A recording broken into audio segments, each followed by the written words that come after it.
आज हम यहाँ पे बनारस में ब्रह्मा घाट और इसके बगल में ही पंचगंगा घाट है, उसके तट पे हम लोग आए हुए हैं।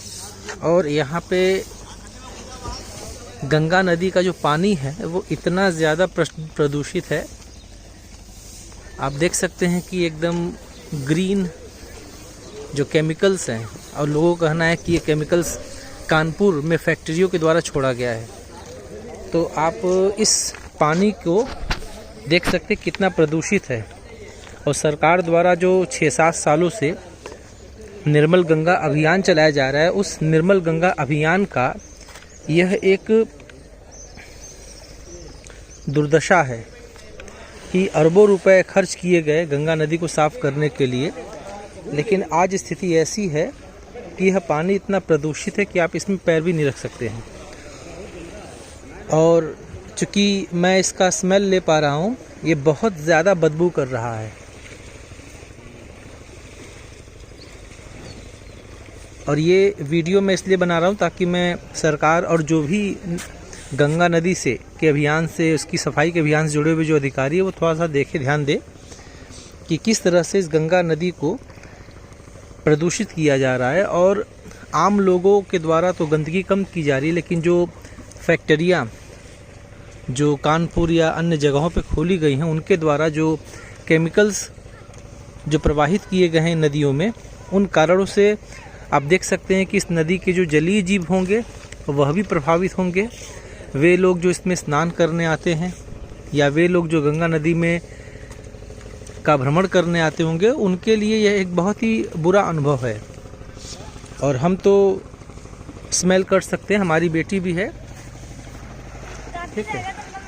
हाँ बताओ सिद्धि, कितना गंदा पानी है? तो पूरा ग्रीन पूरा पानी में अच्छे से मिक्स भी नहीं हुआ है ये। मिक्स नहीं हुआ है ना? नहीं, पूरा केमिकल उधर से आ रहा है। हाँ, और ये केमिकल सिद्धि कहाँ तक फैला हुआ है? पूरा गंगा नदी में, पूरे गंगा नदी में केमिकल फैला हुआ है। तो इसीलिए यह वीडियो बनाया जा रहा है ताकि इस गंगा नदी, वाराणसी में जो गंगा नदी की स्थिति है वो बहुत ही दयनीय है। एक तरह से यहाँ पे हम लोग को मछलियाँ भी नहीं दिख रही हैं, और जो मछलियाँ होंगी भी तो शायद वो बच नहीं पाएंगी, सरवाइव नहीं कर पाएंगी। तो आप समझ सकते हैं कि क्या दुर्दशा है। तो जो सैकड़ों हज़ारों करोड़ रुपए खर्च किए गए गंगा नदी, निर्मल गंगा के प्रचार के लिए, एक तरह से यह सारा प्रचार व्यर्थ है, बेकार है।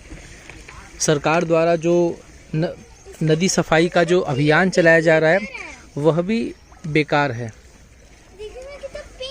एक तरह से जो नदी की जो मछलियां हैं वो ऊपर सांस लेने के लिए ऊपर भी नहीं आ सकती हैं। ये बच्चा वो कीड़ा है वो।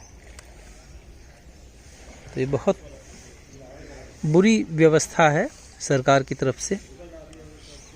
कम से कम जो लोग जिम्मेदार हैं इस गंगा नदी को प्रदूषित करने के लिए, सरकार उन्हें कड़े से कड़ा दंड दे, उनको पनिश करे, उनके खिलाफ लीगल एक्शन लिए जाएं। लेकिन व्यवस्था हमेशा वैसी ही चलती है, जो पावरफुल होते हैं वो सरवाइव करते हैं, जो वीक होते हैं वो सफ़र करते हैं। So this is the destiny of common Indian people.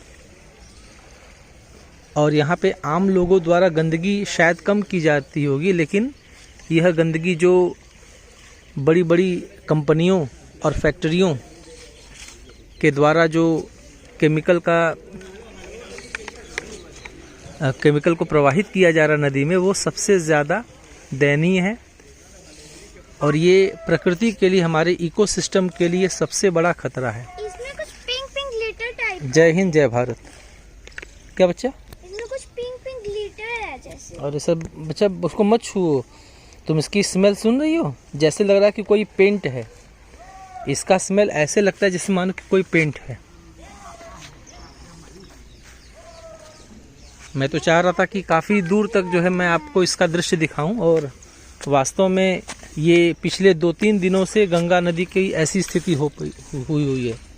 और जितने भी यहाँ के तट हैं सब के सब काफ़ी ज़्यादा प्रदूषित हैं। अब ये केमिकल तो शायद आम लोगों ने बहाया नहीं होगा,